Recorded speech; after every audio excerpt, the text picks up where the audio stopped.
السلام علیکم ورحمۃ اللہ وبرکاتہ۔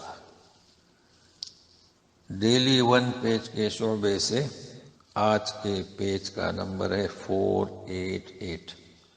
سورۃ شورى، آیات ہیں 45 سے لے کر 51 تک۔ اعوذ باللہ من الشیطان الرجیم۔ وتراهم يعرضون عليها خاشعين من الذل ينظرون من طرف خفي وقال الذين آمنوا إن الخاسرين الذين خسروا أنفسهم وأهليهم يوم القيامة ألا إن الظالمين في عذاب مقيم۔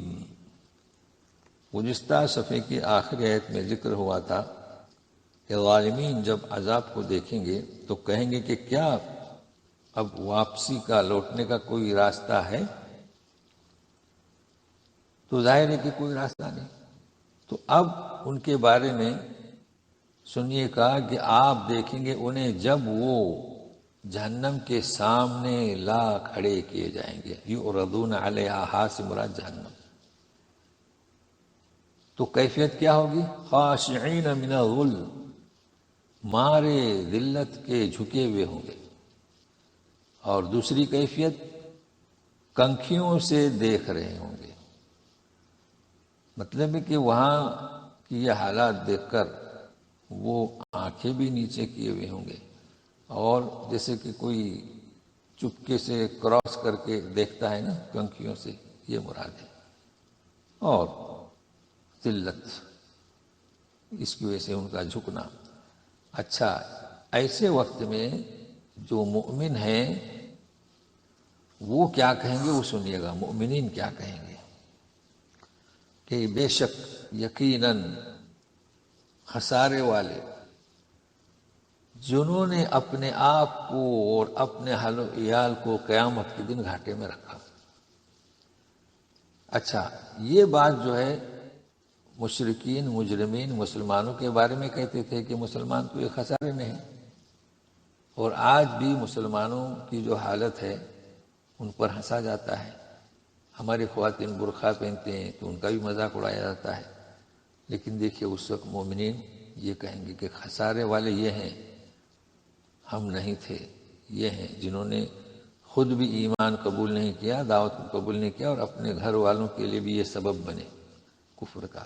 تو سنو، ایسے ظالمین دائمی عذاب میں ہوں گے۔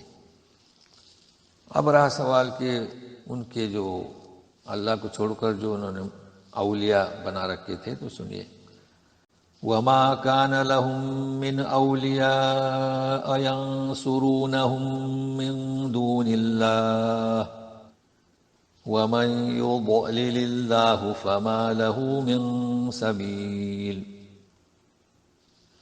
اب ان کے کوئی دوست، کوئی حمایت کرنے والے نہیں ہوں گے جو ان کی مدد کریں اللہ کے سوا، یعنی اللہ کو چھوڑ کر ان کا کوئی حامی نہیں، کوئی دوست نہیں۔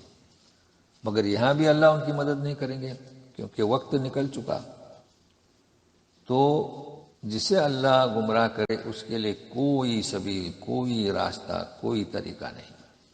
اس کی وجہ کہ ان پر حجت قائم ہوئی، دعوت پہنچی، آیات پہنچی، مگر انہوں نے ہر دھرم سے کام لیا تو اللہ نے انہیں گمراہی میں رہنے دیا۔ تو اب کوئی ہے، اب کوئی راستہ ہے؟ کوئی نہیں۔ لہذا تم اے لوگو استجیبو، جواب دو اللہ کو۔ تو جواب دو مطلب ہے کہ سنو، جواب وہی دیتا ہے تو جو سنتا ہے۔ تو سنیے، استجیبوا لربکم من قبل ان یأتی یوم لا مرد له من اللہ ما لکم من ملجأ یومئذ وما لکم من نکیر۔ سنو، لربکم، اپنے رب کے لیے، اپنے رب کا سنو حکم، قبل اس کے کہ آئے تمہارے پاس ایسا دن، یومن من اللہ، اللہ کی جانب سے ایسا دن موجود ہو، وہ کون سا؟ قیامت کا، حساب و کتاب کا، اللہ کے سامنے حاضر ہونے کا۔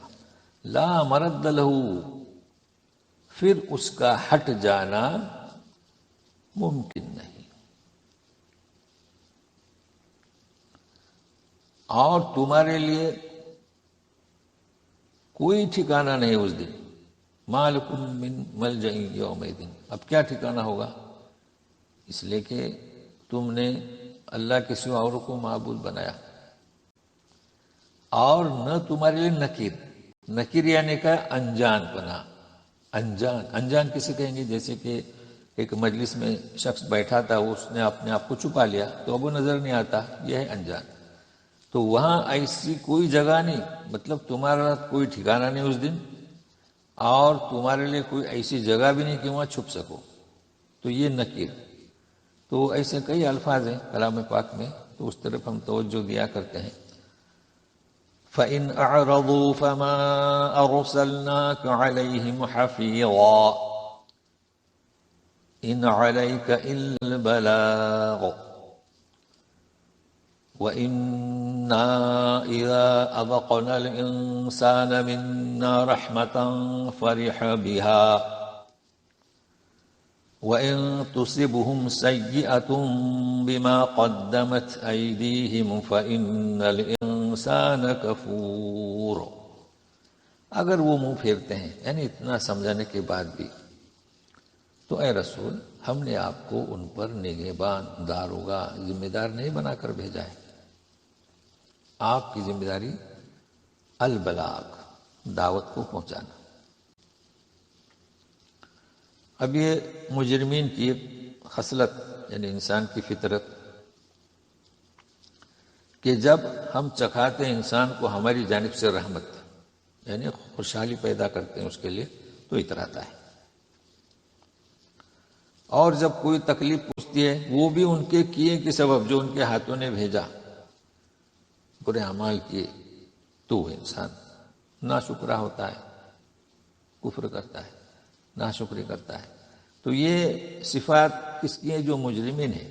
باقی مومنین وہ تو خوشحالی میں شکر کرتا ہے، بدحالی میں صبر و تحمل سے کام لیتا ہے۔ للہ ملک السماوات والارض یخلق ما یشاء یہب لمن یشاء اناثا ویہب لمن یشاء الذکور۔ آسمان زمین کی ملکیت اسی کی، لہذا وہ پیدا کرتا ہے جو چاہتا ہے۔ کسی کو لڑکیاں ہی لڑکیاں اناثا عطا کرتا ہے، کسی کو لڑکے ہی لڑکے۔ مشاہدے میں آیا ہوگا، دیکھتے ہیں ہم کہ کسی کو صرف لڑکیاں، 4 5 6، کسی کو صرف لڑکے۔ یہ 2 شکلیں بھی، اور سنیے 2 شکلیں۔ او یزوجہم ذکرانا واناثا ویجعل من یشاء عقیما انہ علیم قدیر۔ اب دیکھیے یزوجہم یعنی جمع کرتا ہے، میل اور فیمیل، یعنی بیٹے اور بیٹیاں، یہ تیسری شکل ہوئی۔ اور جسے چاہتا ہے بانجھ بناتا ہے، اس لیے کہ وہ علیم ہے، وہ قدیر ہے، وہ قدرت والا ہے، وہ اندازے والا ہے۔ تو اس کے علم اور حکمت کی بنیاد پر، اس کی مشیت کی بنیاد پر، اور اس کی مشیت بھی کیا ہوتی ہے؟ علم و حکمت۔ اب دیکھیے یہ 4 شکلیں ہیں، کسی کو لڑکے ہی لڑکے، کسی کو دونوں مشترک، کسی کو لڑکیاں ہی لڑکیاں۔ تو جسے صرف لڑکیاں ہیں تو اسے ناراض نہیں ہونا چاہیے، اس لیے کہ اور ایک شکلیں جو بانجھ ہیں۔ اب جو بانجھ ہیں انہیں بھی ناراض نہیں ہونا چاہیے، صبر و تحمل سے کام لینا چاہیے، اس لیے کہ یہ مشیت الہی ہے۔ تو مشیت الہی سے ہم راضی برضا رہیں، یہ ہے ایمان کا تقاضا۔ اب وحی کے تعلق سے کہ کتنی قسم کی وحی ہیں، کس طرح کی جاتی ہے، وما كان لبشر ان يكلمه الله الا وحيا او من وراء حجاب. ہم دیکھیں ورائی نہیں پڑھنا اس لیے کہ یا پر اگر زبر یا کے اوپر اگر ہے حمزہ تو یا نہیں حمزہ ہے، لیکن کس صورت میں ہوتا ہے ایسا؟ زبر اور پیش دینا ہو تو، اور یا کے نیچے حمزہ ہے تو وہ بھی حمزہ ہے، لیکن ایسا کب ہوتا ہے؟ زیر کی شکل میں. تو پردے کی آڑ میں من وراء حجاب، ای نہیں پڑھنا. تو سنیے پھر سے، وما كان لبشر ان يكلمه الله الا وحيا او من وراء حجاب او يرسل رسولا فيوحي باذنه ما يشاء انه علي حكيم. کسی بشر کے لیے یہ مناسب نہیں کہ اللہ تعالیٰ اس سے کلام کرے، یعنی کیا؟ ڈائریکٹ، جسے کہتے ہیں مباشر، مگر یہ کہ وحی کے ذریعے ایک، یا پردے کی آڑ میں دو، یا رسول بھیجے یعنی جبرائیل علیہ السلام جو وحی بھیجیں اللہ کے حکم سے، اللہ جو چاہتا ہے. یقیناً وہ اللہ بہت ہی بلند اور حکمت والا ہے. تو چونکہ مشرکین مکہ کہتے تھے نا کہ فرشتہ ہمارے پاس کیوں نہیں آتا، اللہ ہم سے بات گفتگو نہیں کرتا، تو وحی کا طریقہ یہ ہے کہ براہ راست اللہ بات نہیں کرتا، مگر ایک وحی. یہ وحی کیا ہے؟ پہلی قسم دل میں کوئی بات ڈال دے، یا ہے کہ خواب، اس لیے کہ نبیوں کا خواب سچا پکا ہوتا ہے. دوسرا پردے کی آڑ میں، جیسے کہ موسیٰ علیہ السلام کلیم اللہ کو دیکھا نہیں بلکہ پردے کی آڑ میں، یا ہے کہ رسول بھیجے جیسے جبرائیل علیہ السلام آتے تھے اور اللہ کے حکم سے اللہ جو چاہتا تھا وہ وہی کرتے تھے. تو یہ مشرکین جو طلب کر رہے ہیں تو کسی کی طلب پر نہیں، اور بشر سے تو ہم بات کر ہی نہیں سکتے. اور اللہ تبارک تعالیٰ بہت ہی بلند ہیں، حکمت والے ہیں. تو یہ جو بھی وحی کا طریقہ ہو، بار بار متعدد بار، علیم حکیم قدیر، تو یہ جو بھی اللہ تعالیٰ کے افعال ہیں اس کی مشیت اور اس کے علم اور اس کی حکمت کی بنیاد پر ہے. تو پھر کل ملیں گے انشاءاللہ. والسلام علیکم ورحمۃ اللہ وبرکاتہ.